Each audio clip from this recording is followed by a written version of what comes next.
Ladies and gentlemen. 새로운 시각으로 세상을 봅니다. 정용실의 뉴스 브런치 뉴스픽. 네, 정용실의 뉴스 브런치 항상 청취자 여러분들과 함께하고 있습니다. 유튜브 콩앱 라디오로 들으시면서 실시간으로 의견 보내주시면 저희가 반영하도록 하겠습니다. 자, 뉴스픽으로 시작하죠. 전혜연 우석대 개공 교수님 어서 오십시오. 안녕하세요. 전예현입니다. 네, 조으론 변호사님 어서 오십시오. 네, 안녕하세요. 조으론입니다.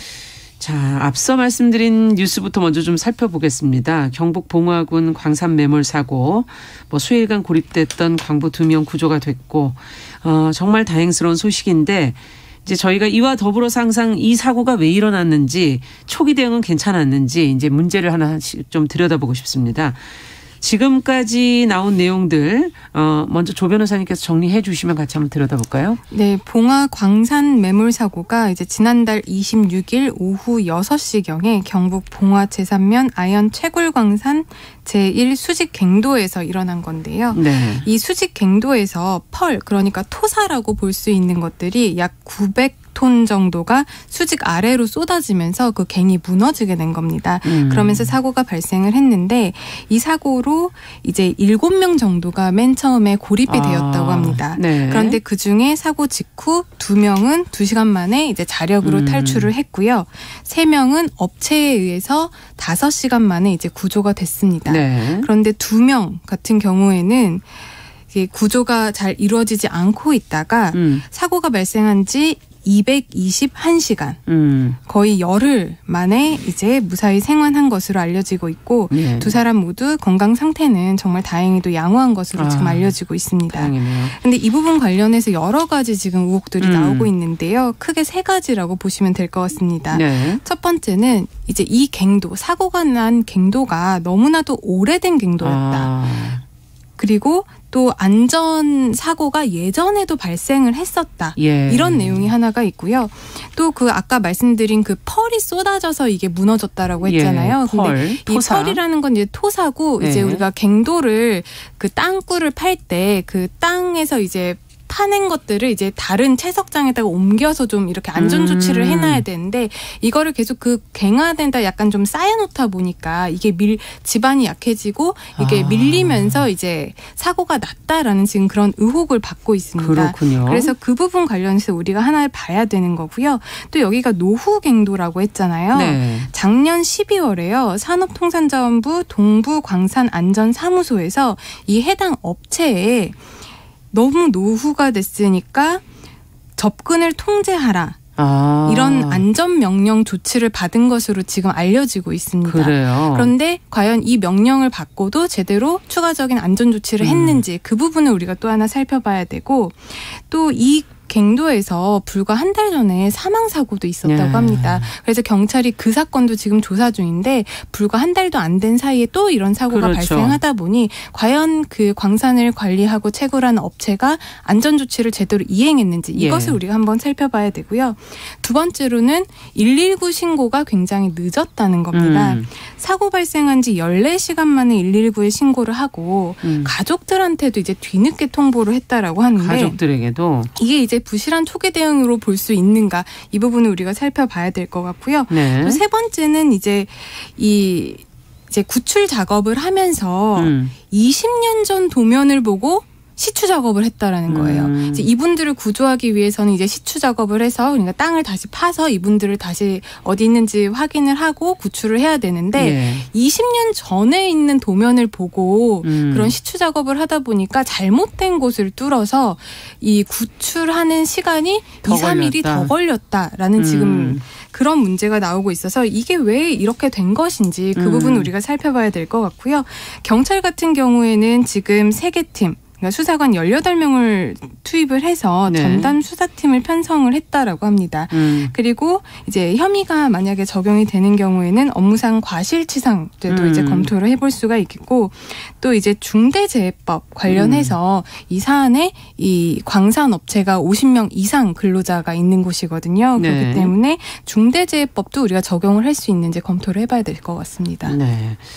자, 지금 여러 가지 원인과 더불어서 문제점들을 지금 짚어주셨는데 무엇을 이 중에서 가장 규명을 좀 중요하게 다뤄야 될지 두 분께서 좀 짚어주신다면요. 제가 이제 재난 전문가한테 여쭤보니까요. 재난과 관련해서 보통 3단계, 4단계 정도로 나눠서 구분을 하던데 네. 예방, 예비 단계가 있고요.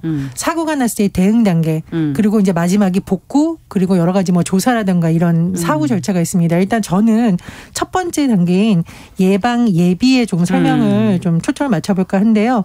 일단은 우리나라에 있는 이런 여러 가지 광물이라든가 채취하는 갱도 자체가 노후화됐다는 지적은 계속 나왔던 부분입니다. 네. 그런데 한동안 주목을 못 받은 것은 이른바 광물업, 광산업 채취에 대한 어떤 산업 전체가 좀 침체기에 들어가다 보니 그렇죠. 없었는데 최근 들어서 국제적으로 광물 가격이 오르다 보니 다시. 굉장히 작업이 늘어난다. 그래서 이거는 이 갱도뿐만 아니라 다른 갱도들도 유사한 사고가 일어날 수 있다라는 점에서 정부 차원에서 사후에 하지 말고 지금부터 안전점검이라든가 이런 부분을 좀 문제가 더 커지기 그렇습니다. 전에 적극적으로 시행하는 게 어떨까 생각이 들고요. 두 번째로 변호사님이 말씀해 주신 내용 중에서 안전도. 지금 광산안전법 시행령상 매년 안전도를 그러니까 지도 같은 거죠. 제출하게 되어 있어요. 근데 이게 20년, 30년 전에 만들어진 지도가 제출된다면 형식적으로 제출된 건 많지만 실질적으로는 사고가 났을 때나 쓸 수가 없는 거죠. 쓸 수가 없습니다. 그래서 제가 보기에는 이 부분도 제도적으로 지금 정비를 하거나 이미 제출된 지도들이 도대체 언제 만들어진 것을 같이 점검해야 유사한 이런 착오가 없을 거다. 아니 이걸 파고할 때마다 모양이 달라지지 않겠습니까? 그렇습니다. 그리고 이게 갱도가? 매몰된 작업자들이 빨리 구출하는 게 너무 중요한데 지금 보면 이 안전도 가지고 작업하면서 며칠이 더 늦어진 것으로 밝혀지고 있기 때문에 제가 보기에 이거는 뭐 누구의 책임 소재 이런 것도 중요하지만 이런 여러 기본인 가지 거죠, 이런. 허점이 들어간 안전상의 기본 문제에 해야 된다고 봅니다.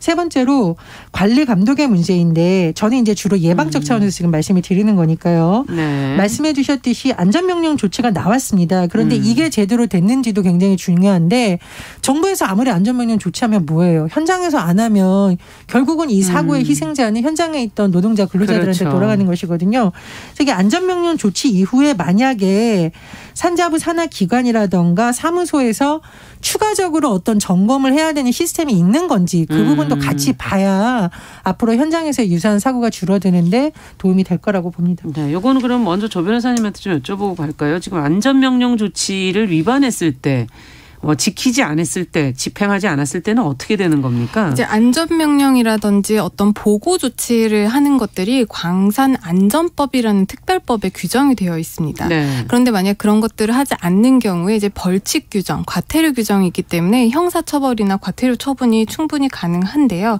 이게 뭐 무조건 다 하는 게 아니라 단속이 일단 이루어져야 되고 그에 따라서 구속 요건에 맞는지 살펴봐서 이제 형사처벌이라든지 과태료 처분이 이루어지기 때문에 교수님께서 지적하신 것처럼 관리 감독 인력이 충분했고 관리 감독을 또 국가기관에서 했는지 이 부분도 우리가 살펴봐야 된다라고 생각을 합니다. 네. 일단 제가 생각할 때는 제일 먼저 규명을 해야 될 것은 지금 교수님께서는 사전 예방적인 말씀을 많이 해주셨는데 저는 이제 사후적으로 말씀을 좀 드리면 일단 업무상 과실치상 같은 경우에는 해당 관리자가 제대로 안전조치를 취하지 못해서 직원들이 근로자들이 어떤 부상을 입었다라고 하면은 안전조치를 제대로 하지 않았기 때문에 이 부상이 일어났거든요. 그렇죠. 그렇기 때문에 충분히 그러니까 형법상의 업무상 과실치사상죄 충분히 적용 가능하고요. 근데 우리가 두 번째로 알아볼 것은 이 사안에도 우리가 계속 얘기하고 있는 중대재해처벌법이 적용될 것이냐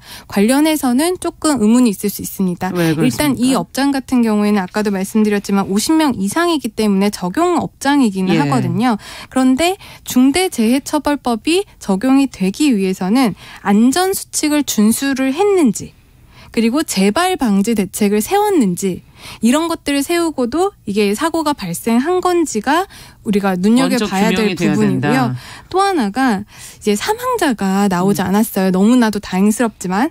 근데 중대재해처벌법이 이제 적용이 되려면 사망자가 나오거나 사망자가 나오지 않는다고 하더라도 이 동일한 사고로 6개월 이상 치료가 필요한 부상자가 2명 이상 발생을 해야 되거든요. 그러니까 그런 경우에 이제 해당이 되는지 이런 부분들이 잘 따져져야 이제 중대재해처벌법이 적용이 될 여지가 있을 것 같고요. 예. 그런데 이렇게 사후적으로 처벌을 하는 것도 굉장히 중요하지만 우리가 산업안전보건법이라든지 광산안전법에만 봐도 여러 가지 안전 규정은 사실 마련이 되어 있습니다. 규정은 물론 이제 구체적인 규정이 좀 미비하긴 해요. 뭐 지지대 간격을 뭐 구체적으로 얼마씩 해라 이런 규정이 좀 미비하긴 한데 기본적인 안전 조치에 대한 규정이 있거든요. 그렇기 때문에 이것들을 산업통상자원부라는 관리 감독 기관이 제대로 업체들이 이런 조치들을 제대로 준수를 하고 있는지 네. 이런 부분에 대해서 관리 감독이 좀 필요하다. 그런 부분이 미흡한 점이 있었는지 그런 부분도 우리가 좀 따져봐야 된다고 생각을 합니다. 네, 앞서 이제 재난이라는 게 예방 예비에서부터 대응, 복귀, 뭐 조사, 사후제 그 처리까지를 얘기를 해주셨는데 단계를 지금 이제 앞뒤는 살펴봤지만 그러면 그 현장에서의 그 사건이 났을 때 대응은 좀 어떻게 됐는가도 저희가 이제 생각해볼 부분인 것 같습니다. 어떻게 보세요? 지금 뭐 초기 대응에 문제가 좀 있었다 이런 지금 보도들도 많이 나오고 있고. 지금 지난 26일 사고가 발생한 즉시 119에 한 게 아니라요. 네. 일단은 여기에 7명 정도가 작업자가 있었는데 5명은 업체가 구조하고 2명을 구조하지 못하니까 그제서야 119에 신고했다라고 합니다. 근데 이 시간이 무려 14시간 반이에요. 그러면 이게 만약에 정말 위험한 곳에 있었다면 그렇죠. 굉장히 위험한 시간이죠. 예, 14시간 반 지났었고 가족들도 굉장히 늦게 이 소식을 들었다 보니 이 부분에 대해서 늑장 신고라는 비판이 쏟아지고 있기 때문에 이 부분 조사가 될 것으로 보이고요. 네. 또 하나 이게 뭐 중대재해처벌법을 엄격하게 적용할 수 있을지 여부는 변호사님이 설명을 해 주셨지만 8월 29일 날 이 광산에 같은 수직갱도 내에서 붕괴 사고가 있었습니다. 그리고 이때 한 명이 숨지고 한 명이 다쳤어요. 네. 그러니까 이거를 중대재해처벌법 여부에 대해서는 변호사님 말씀하신 요건을 따져봐야겠지만 불과 얼마 전에 이런 사고가 나서 됐는데 또 이런 사고가 났다는 지점에 대해서는 좀 면밀한 조사가 필요할 것으로 보입니다. 네. 같은 갱도에서 그렇습니다. 네, 사망자가 이미 한 달 전에 나와 있고 이 사건이 마무리가 안 된 거죠. 네. 자, 어떻게 봐야 될까요? 네, 그리고 지금? 제가 또 한 가지 말씀을 드리고 싶은 게 지금 119 신고가 굉장히 늦었다고 말씀을 드렸잖아요. 사고가 발생한 지 14시간 만에 119에 신고가 됐다라고 네. 말씀을 드렸는데 이것도 이제 법을 말씀드려야 될 것 같은데요. 광산안전법에 우리가 또 보면 네. 광산업자나 조강권자가 이렇게 재해라든지 사고가 나는 경우에는 즉시 산업통상자원부 장관에게 보고를 해야 된다라는 규정이 있습니다. 그리고 어떤 사고, 어떤 구체적으로 어느 정도의 사고가 났을 때 보고를 해야 된다라는 규정이 있어요. 예. 그리고 이 규정을 어겼을 경우에는 과태료 처분까지 내려진단 말이에요. 예, 그 규정은 뭡니까?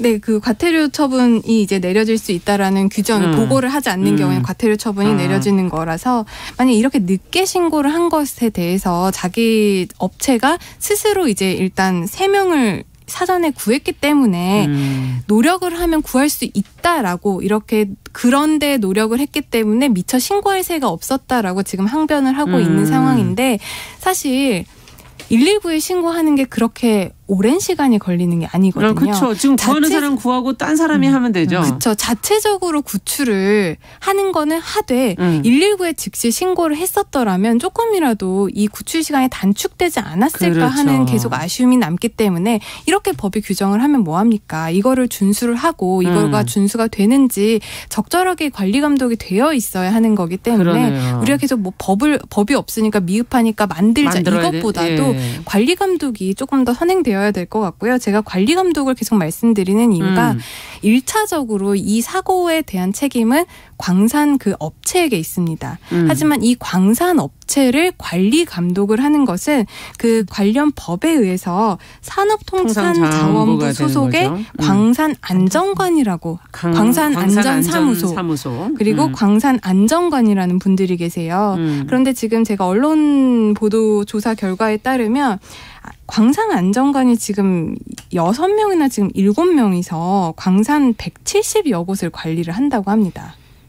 아유, 할 말이 없네요. 얼마나 이게 제대로 되고 있는지 의문을 품지 않을 수 없는 부분이에요. 그러니까 이게 제도를 만들어 놓으면 뭘 하겠습니까? 결국은. 너무나도 막중한 업무를 하고 있으면 이게 제대로 될 수가 없는 부분인 거죠. 그렇기 때문에 우리가 뭐 원인 제공자를 찾아서 처벌을 해야 된다 이런 문제도 중요하지만 시스템이 잘 만들어 있으면 이 시스템이 잘 돌아가게끔 운영되도록. 인력이라든지 그렇죠. 재원이라든지 이런 것들이 잘 뒷받침되어야 완벽하게 굴러갈 수 있지 않을까 생각을 합니다. 네, 앞서 얘기해 주신 것처럼 시기적으로 지금 경제적으로 예전에서 갱도를 안 쓰다가 요즘에 더 많이 사용할 수밖에 없는 상황이 되었을 때 정부에서도 그럼 어떤 문제가 발생할 수 있겠구나 하는 걸 선제적으로 대응할 수도 있지 않았을까 하는 생각도 들기도 하고 결국은 이것은 여러 가지 문제가 지금 중첩되어 있는 것 같은데 뭘 먼저 조금 우선적으로 조금 신경을 써야 될까요? 한마디씩 끝으로 좀 정리를 해 주신다면. 예, 변호사님께서 이제 제도가 잘 운용되는 것도 중요하다라고 말씀을 하셨는데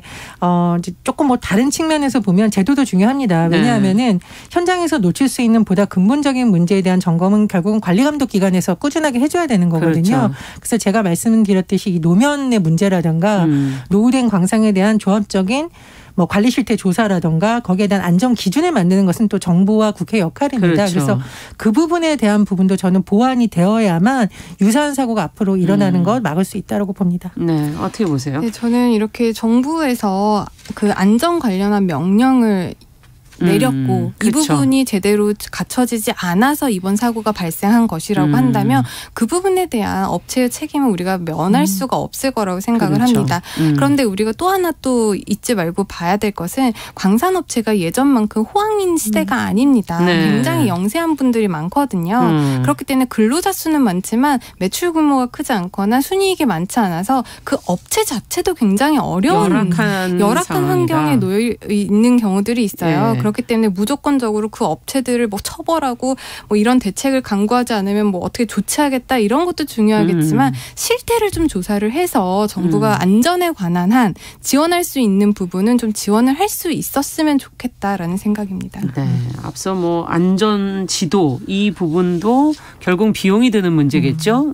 이런 부분도 어떻게 지원할 것인가 실태 조사와 더불어서 지원도 좀 필요한 거 아니냐라는 지적을 해주셨습니다. 자, 같은 문제가 계속 반복되는 것을 예의주시해서 그것이 또 더 발생하지 않도록 막는 것, 그 부분이 중요할 것 같네요. 자, 두 번째 뉴스로 좀 가보도록 하죠. 공공기관에서의 블라인드 채용을 지금 일부 특히 연구기관인가요? 뭐 폐지한다는 지금 소식에 지금 갑론을박이 벌어지고 있는 것 같은데 이게 어떻게 처음에 시작이 된 얘기인지 그래서 지금 현재는 어떻게 갑론을박들이 나오고 있는지를 좀 짚어볼까요? 정 교수님께서 좀 정리해 주시겠어요? 예, 일단 블라인드 채용이 우리나라의 공공기관에 도입된 것은 2017년 본격적으로 도입이 됐고 적용이 되기 시작했습니다. 취지는 투명성, 공정성을 높이겠다라는 건데요. 지금 이 채용 과정, 입사 지원서 등에서 보면 예전에는 뭐 출신지 뭐 출신 학교 이런 거 다 쓰게 되어 있잖아요. 그런 거 쓰지 않게 되어 있습니다. 그래서 이런 부분에 대한 불합리한 차별을 야기하지 않겠다라는 취지로 시행이 됐었는데요. 다만 이 부분에 대해서 일각에서 문제 제기가 제기된 바 있습니다. 이게 지금 찾아보면 사실 현 정부뿐만 아니라 예전 정부에서도 과학 분야에서는 이런 논의가라던가 이런 문제점에 대한 문제 제기가 있는 것으로 나왔었는데 일단은 현 정부에 들어서 본격적으로 문제에 대한 어떤 논의가 시작이 된 것은요. 윤석열 대통령이 후보 시절부터 국책연구원 채용에서라도 블라인드 제도를 폐지하겠다라는 공약을 내본 바가 있고 본격적으로 정부의 입장을 밝힌 것은 지난 10월 28일 윤 대통령이 국가과학기술자문회의 1차 회의에서 국책연구기관의 블라인드 채용을 전면 폐지하겠다 이렇게 밝힌 겁니다. 그런데 이 블라인드 채용을 둘러싼 논란은 사실 예전에도 있었는데요. 학점과 학력만으로 과연 좋은 인재를 가려낼 수 있냐. 특히 우리나라가 이제 학벌이라고 해서 이 사람에 대해서 어떤 학교를 나왔느냐가 이른바 후광 효과, 다른 능력에 대한 것보다는 선입견을 조장을 해서 이른바 우리 사회에서 명문대라고 불리지 않는 사람들에게는 조금 유리한 것이 되고 그렇지 않은 사람에게는 차별을 조장한다. 예, 성별도 마찬가지고요. 그렇죠. 그런 것을 오히려 차단하는 긍정적 효과가 있었다라는 주장이 있는가 반면 거꾸로 지금 특히 국책 연구기관 같은 경우에는 네. 고도의 전문성이 필요한데 이런 부분에 대해서 블라인드 채용을 해봤더니 오히려 이 직무 능력이 적합하지 않은 인물이 선발이 돼서 현장에서 업무에 잘 적응을 못해서 오히려 다른 기관으로 가거나 또는 국제연구기관의 경쟁력을 떨어뜨린다. 이런 지적이 지금 맞서고 있는 상황입니다. 네. 자, 이걸 어떻게 봐야 될지 먼저 이제 블라인드 채용이 이제 대통령은 우수 연구자 확보를 가로막았다라는 지적을 했는데 기관들은 또 이 제도 때문에 전문 인력 보강이 어렵다 뭐 이런 얘기도 있었고요.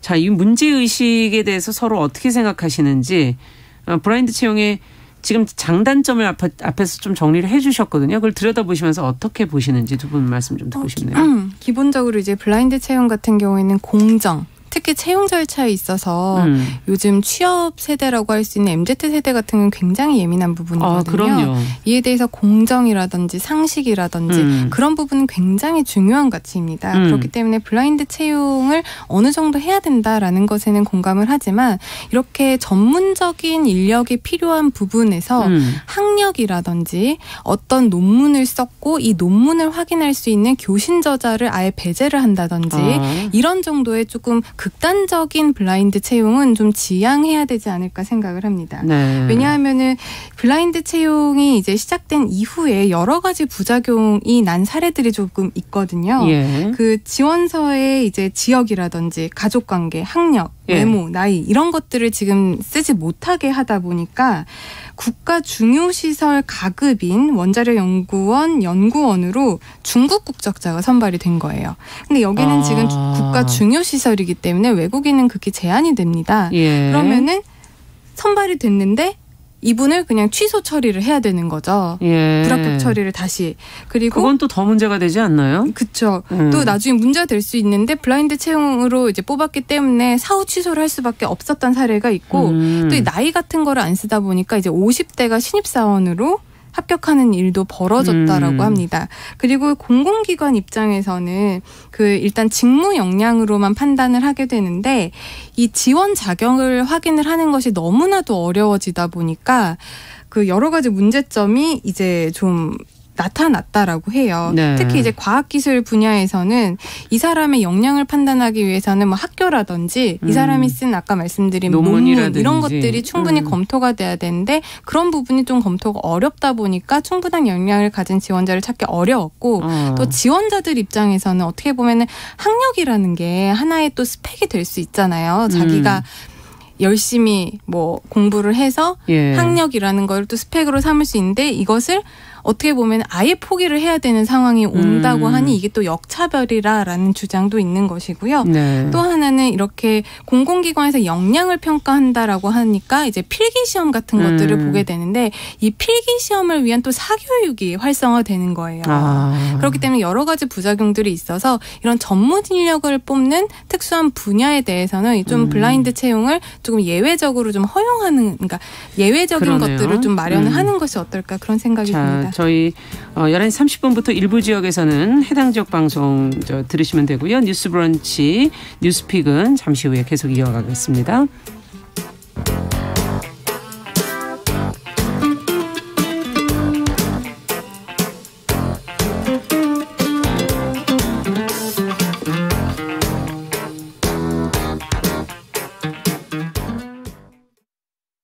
지금 시각은 11시 30분입니다.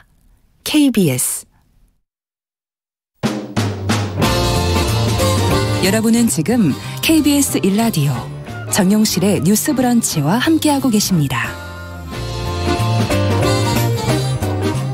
자, 계속 저희 뉴스 브런치 뉴스픽 앞서서 블라인드 채용에 대한 지금 갑론을박을 저희가 들여다보면서 이 문제를 한번 좀 깊이 있게 생각을 해볼까 합니다. 지금 조 변호사님께서는 중요 시설의 국적이라든지 이런 절차의 공정과 상식이라는 긍정적인 측면은 있지만 부작용인 부분들이 있다라는 지금 지적을 해주셨고 정 교수님께서는 어떻게 보십니까? 근데 이제 요 원자력 연구원 같은 경우는 굉장히 특수한 사례입니다. 왜냐하면 이게 국적에 대한 명확한 규정이 사전에 마련이 됐지 않았던 것으로, 그러니까 당연히 한국 국적자가 지원을 할 거라는 것도 좀 깔려 있었기 때문에 물론 블라인드 채용이 아니었다면 거기에 어느 대학을 나왔고 이런 걸 썼으니까 당연히 걸러지겠죠. 근데 문제는 그런 기준을 제시하지 않은 상태에서 일단 서류 받고 떨어뜨린 것도 사실 문제거든요. 그러니까요. 이건 사실 좀 복합적인 문제로 봐야 되는 거고요. 다만 국책 연구기관이라든가 전문 과학기술 분야에서는 이미 문재인 정부 때부터 이런 건의가 많이 나왔더라고요. 제가 보니까. 그래서 사실 연구 분야라는 것이 질적인 평가도 돼야 되고 그런데 그렇죠. 이 블라인드 채용에 있는 많은 기준에 맞추다 보니 그걸 하기가 너무 어렵다라는 부작용은 계속 건의를 한 것으로 나타나고요. 또 2020년도에 나왔던 고용노동부 업무보고, 이 언론 보도를 보면 이미 그때 고용노동부에서도 전문 연구 직종을 비롯한 데에서는 블라인드 채용의 문제점을 개선한 예외 기준을 마련해야 된다는 내용이 들어가 있었습니다. 그래서 이거는 뭐 특정 정부에 볼 문제가 아니라 고도의 전문성을 요하는 특히 과학기술 분야에서는 현장에서 이런 목소리가 나왔기 때문에 제도 보완이 필요하다고 보고요. 다만 블라인드 채용을 공공 분야 모든 분야에서 폐지한다. 이 문제는 조금 신중하게 볼 필요가 있습니다. 예전에 뭐 저도 사실 옛날에 입사 시험 볼 때 깜짝 놀랐는데요. 키, 몸무게, 가족관계, 아버지 직업, 재산 이런 거 다 써야 되거든요. 근데 사실 이게 내가 지금 하는 직무에 어떤 영향이 미치는 것인지 과도한 개인정보 제공이 아닌지. 그렇죠. 특히 우리가 이제 사실 우리나라가 뭐 지역이라던가 심지어 뭐 어느 본이냐, 고향이 어디냐, 몇 대 손이냐. 이런 아무 상관이 없는 거예요. 그런데 이런 문화가 남아있는 상황에서 자꾸 이런 걸 쓰면 그런 것이 나도 모르게 심사위원들에게 영향을 줄 수밖에 때문에 맞아요. 그런 부분을 자꾸 폐지해 나가는 흐름을 맞다라고 보고요. 그냥 제가 생각하기에는 좀 이게 고도의 전문성이 필요함이라든가 과학기술 분야나 그렇지 않은 공공 분야가 또 있습니다. 예를 들면 학력보다 더 중요한 뭐 예를 들면 인권 감수성이 더 중요한 그렇죠. 분야나 인성이 이런 더 것도 중요한. 네. 이런 데는 사실상 학력보다 더 중요한 것이 이 사람이 음주운전 전과가 있는지 경력직이라면 예전에 있던 직장에서 혹시 무리를 일으켜서 징벌 사유가 공개되지 않는 수준까지도 공개를 받아야 되는지가 있거든요. 그런 면에서 좀 세심한 검토가 필요하다고 봅니다. 지금 말씀하신 거를 들어보면은 너무 채용의 기준이 단일화돼 있는 거 아닌가. 직종별로 사실은 조금 말씀해 주신 건 중요한 것들이 다르고 그에 따른 좀 다양성도 좀 필요한 거 아닌가 하는 생각도 드는데 두 분께서 좀 마무리 말씀을 좀 해줘 보시죠. 저도 그렇게 생각을 합니다. 이 블라인드 채용이 뭐 나쁘다 좋다 일률적으로 말씀을 드릴 수가 없는 것이고 이 블라인드 채용은 전 세계적 추세라고도 할 수 있습니다. 외국 같은 경우에도 뭐 학점이라든지 학벌은 보지만 뭐 성별, 나이, 외모, 사진 이런 것들은 안 보는 게 거의 대세거든요. 그렇기 때문에 이렇게 직무와 관련 없는 것들은 우리가 완전히 블라인드로 하되 직무와 관련성이 있는 평가 항목들이 있을 겁니다.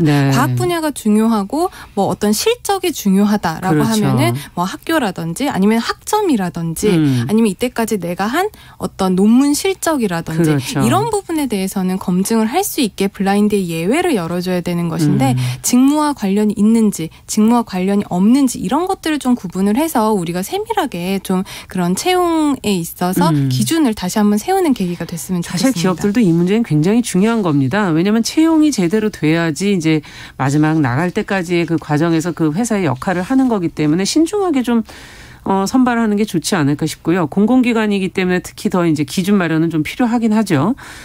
정 교수님께서는 어떻게 보십니까?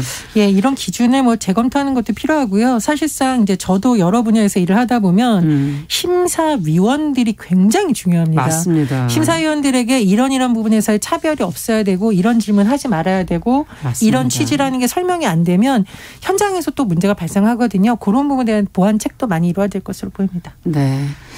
자, 오늘 저희가 블라인드 채용 문제까지 살펴봤습니다. 뉴스픽 조론 변호사 전혜영 교수 두 분과 함께했습니다. 말씀 잘 들었습니다. 감사합니다. 감사합니다. 남성의 입장에서 여성의 입장